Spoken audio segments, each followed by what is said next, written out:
आज लोग खुद को पतला दिखाने के लिए न जाने क्या क्या तरीके अपना रहे हैं। उन्हीं में से एक तरीका है सर्जरी के जरिए खुद को पतला दिखाना। लेकिन ये कितना घातक हो सकता है ये कोई नहीं जानता। इसी से जुड़ी एक खबर मेरठ से सामने आई है। यहां पर एक बीजेपी नेता की बहन ने एक निजी अस्पताल में खुद का वजन कम करने के लिए सर्जरी कराई और वही सर्जरी उसकी मौत की वजह बन गई। अपनी आंखों में पतले होने का सपना, ख्वाब रजनी लेकर डॉक्टर की लापरवाही की शिकार हो गई। वो चाहती थी वो स्लिम ट्रिम दिखे, अच्छी दिखे, लेकिन कुदरती तरीके से अगर कोई पतला होता है तो वो ठीक हो जाता है। लेकिन अगर कोई कुदरती तरीके से नहीं, कुदरत मतलब एक्सरसाइज करना, मेहनत करना, जिम में पसीने बहाना, अगर कोई सर्जरी से पतला होता है तो उसका क्या परिणाम होगा, ये रिपोर्ट देखिए।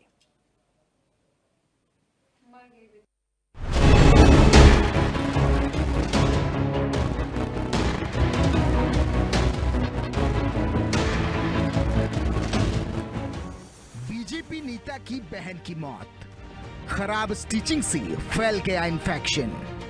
11 जुलाई को हुआ था ऑपरेशन, परिजनों ने किया हंगामा, डॉक्टर्स पर लापरवाही का आरोप। आजकल लोग खुद को पतला दिखाने के लिए ना जाने क्या क्या तरीके अपना रहे हैं। उन्हीं में से एक तरीका है सर्जरी के जरिए खुद को पतला दिखाना। लेकिन ये कितना घातक हो सकता है ये कोई नहीं जानता। इसी से जुड़ा एक मामला मेरठ से सामने आया। यहाँ पर एक बीजेपी नेता की बहन ने एक निजी अस्पताल में खुद का वजन कम करने के लिए सर्जरी करवाई और वही सर्जरी उसकी मौत की वजह बन गई। मेरठ में फिर एक बार हॉस्पिटल न्यूटीमा पर आरोप लगा है कि उसमें मोटापा कम करने के लिए महिला की जान से खिलवाड़ किया गया है। जहां पर जो महिला है रजनी गुप्ता, उसकी वहां पर सर्जरी की गई थी और सर्जरी के बाद जो रजनी गुप्ता है उसके जो टाके हैं वो ढीले छोड़ दिए गए थे और अब जो है रजनी गुप्ता की मौत हो गई। और मौत के बाद उसके जो भाई है अरविंद मारवाड़ी बीजेपी में जो है मेरठ में सक्रिय नेता कहे जाते हैं और उन्हीं के द्वारा हॉस्पिटल में हंगामा किया गया। हंगामे के बाद अब उनकी न्यूटीमा हॉस्पिटल को लेकर जांच की बात कही जा रही है। उनका कहना है कि जो न्यूटीमा हॉस्पिटल है इसकी जांच हो। वहीं अब सीएमओ को उनके द्वारा एक लेटर दिया गया है। वहीं सीएमओ अब न्यूटीमा हॉस्पिटल को लेकर जांच कर रहे हैं। दरअसल बीजेपी नेता महानगर महामंत्री अरविंद गुप्ता मारवाड़ी की छोटी बहन रजनी गुप्ता ने तो पहले इंटरनेट के जरिए सर्च किया कि कौन से अस्पताल में बेरियाट्रिक सर्जरी कराना ठीक होगा।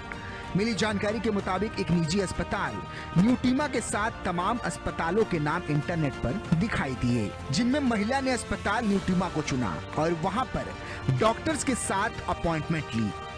डॉक्टर के साथ अपनी सेहत से जुड़ी जानकारी साझा की और उसके मुताबिक डॉक्टर ने उसका इलाज शुरू किया।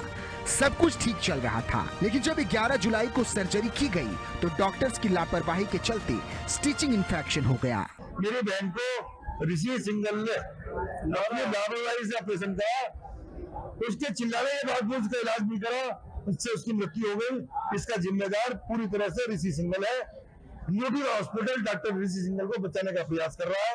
अगर न्यूटीमा हॉस्पिटल ने डॉक्टर ऋषि सिंगल को बचाने का प्रयास किया तो न्यूटीमा हॉस्पिटल को भी इसके परिणाम भुगतने पड़ेंगे।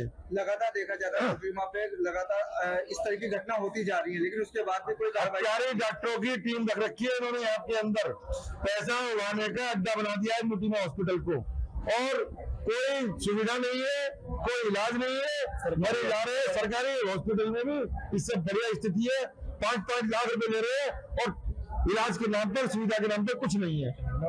मेरी बहन 55 साल की थी, कोई बीमारी नहीं थी, बिल्कुल ठीक चल के आई थी। यहाँ पे यहाँ की वीडियो दिखवा लो, 11 तारीख की वो अपने पैर पे चल के आई है और अब सारी रिपोर्ट है। रजनी गुप्ता की उम्र लगभग 55 साल थी। रजनी का इलाज डॉक्टर ऋषि सिंगल से चल रहा था। परिजनों ने बताया कि उनकी 28 वर्षीय बेटी शिवानी भी ओवरवेट थी। दोनों के लिए ही डॉक्टर ने ऑपरेशन की बात कही थी। डॉक्टर्स की टीम ने एक बैरियाट्रिक सर्जरी के लिए उनसे 3,70,000 रुपए लिए थे। जिस वक्त रजनी की सर्जरी हुई उसी के बाद से उनके पेट में दर्द शुरू हो गया। डॉक्टर ने नॉर्मल सर्जरी का दर्द समझा और दवाई दे दी, लेकिन रजनी का दर्द बढ़ता चला गया। इसके बाद उनका एक्सरे किया गया तो पता चला कि डॉक्टर ने खराब स्टिचिंग की थी, जिसके चलते नस में लीकेज हो गया और बॉडी में इंफेक्शन फैल गया। थाना मेडिकल क्षेत्र में नीतिमा हॉस्पिटल में एक ऑपरेशन के दौरान डेथ हुई है। इसमें परिजनों का ऑपरेशन में लापरवाही का आरोप है। इस संबंध में उनके द्वारा तहरीर दी गई है। इसमें पोस्टमार्टम कराते हुए अग्रिम कार्रवाई की जाएगी। अपनी आंखों में पतले होने का ख्वाब लिए रजनी ने डॉक्टर्स की लापरवाही के चलते अपनी जान गंवा दी। वहीं जैसे ही परिजनों को पता चला कि रजनी की मौत हो गई तो अस्पताल में जमकर हंगामा किया गया। हंगामे की सूचना पर CO civil line Abhishek Tiwari मौके पर पहुंचे और कार्रवाई का आश्वासन देकर परिजनों को शांत कराया। लेकिन इस घटना को देखते हुए तमाम सवालों के साथ एक अहम सवाल भी उठ रहा है कि जिन डॉक्टर्स को लोग भगवान का दर्जा दे रहे हैं वही डॉक्टर सब लापरवाही पर उतर आए हैं, जिसकी वजह से लगातार लोगों की जान जा रही है। इसके साथ ही सवाल ये भी है कि डॉक्टर्स को कब समझ आएगा कि मरीज भी उन्हीं की तरह इंसान है, ना कि जानवर। Bureau report, India news.